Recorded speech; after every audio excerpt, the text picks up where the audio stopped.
My son shook me awake at 2 a.m., pale with terror. "Daddy, someone is in my room." The words sliced through my sleep. I was out of bed before my mind caught up, rushing down the hallway, heart pounding with an urgency I hadn't felt in years. I burst into his room. Nothing, just shadows and silence. His small body trembled under the blanket as I tucked him in. "It was a nightmare," I whispered, steady, certain. Then I heard it, a soft tapping, from the closet. I froze, every muscle locked. The sound came again, measured, deliberate. I opened the closet door slowly, expecting emptiness. But what I saw wasn't a stranger hiding in the dark. It was a small box, wooden, carved, my wife's initials etched along the edge. Inside, folded papers, photographs, letters, all addressed to someone I had never heard of. The nightmare wasn't his, it was mine. I waited until morning. She brewed coffee, humming, playing the role of devoted wife. I said nothing, just watched. The way her hand lingered over her phone, the way she turned the screen slightly away.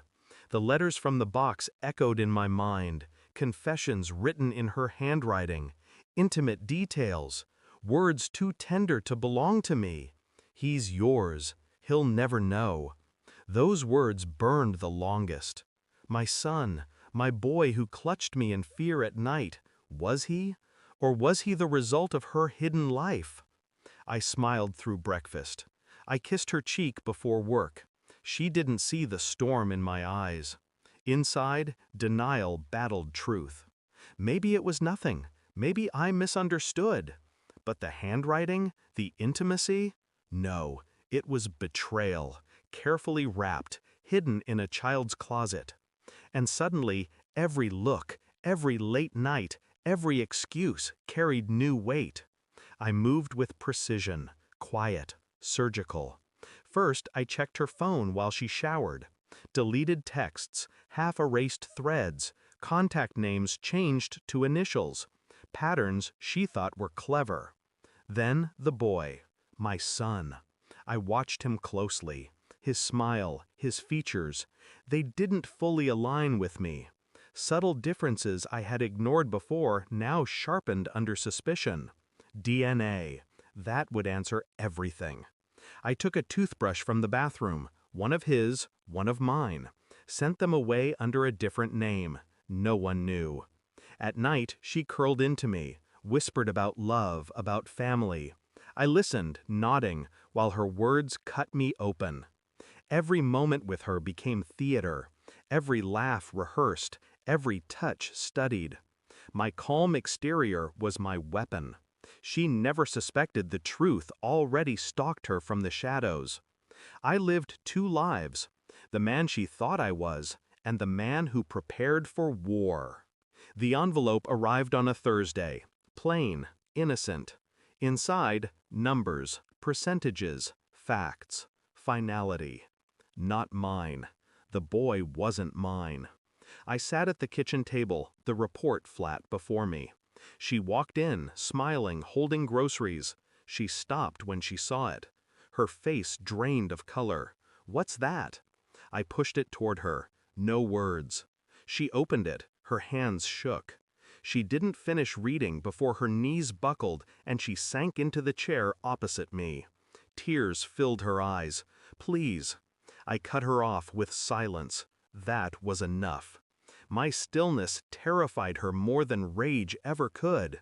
She broke down, whispering excuses, fractured truths. I didn't flinch. I wanted her to drown in her own guilt. When she finally stopped sobbing, I spoke. "Do you know where I found your letters?" Her eyes widened. "In his closet." Her mouth opened, but no sound came. The weight of that detail crushed her. She had hidden her secret in the one place our son trusted most, his sanctuary. "Do you understand?" I leaned forward, voice low, steady. "Your lies haunt him now. Your betrayal echoes in his nightmares." She shook her head violently, denying, begging. I stood, leaving her collapsed at the table. "I don't need to punish you," I said. "You've already punished yourself. Every time he looks at you, you'll see the truth written across his face, and so will I." Her sobs followed me down the hall, but I didn't turn back. That night, I sat by my son's bed. He slept soundly, unaware of the storm his existence carried. I brushed his hair back, watching his chest rise and fall. He was innocent. The sin wasn't his, it was hers.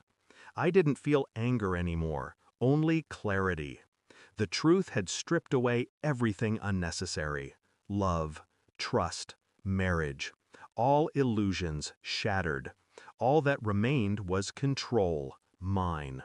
She could live in her guilt. She could drown in it. That was her prison, not mine. I tucked the blanket around him gently, the way a father does, even when the blood isn't his. As I stood to leave, I whispered one final truth, not for him, but for myself. She broke us. Not you, never you. And when I closed the door behind me, the silence felt like freedom. Thanks for watching.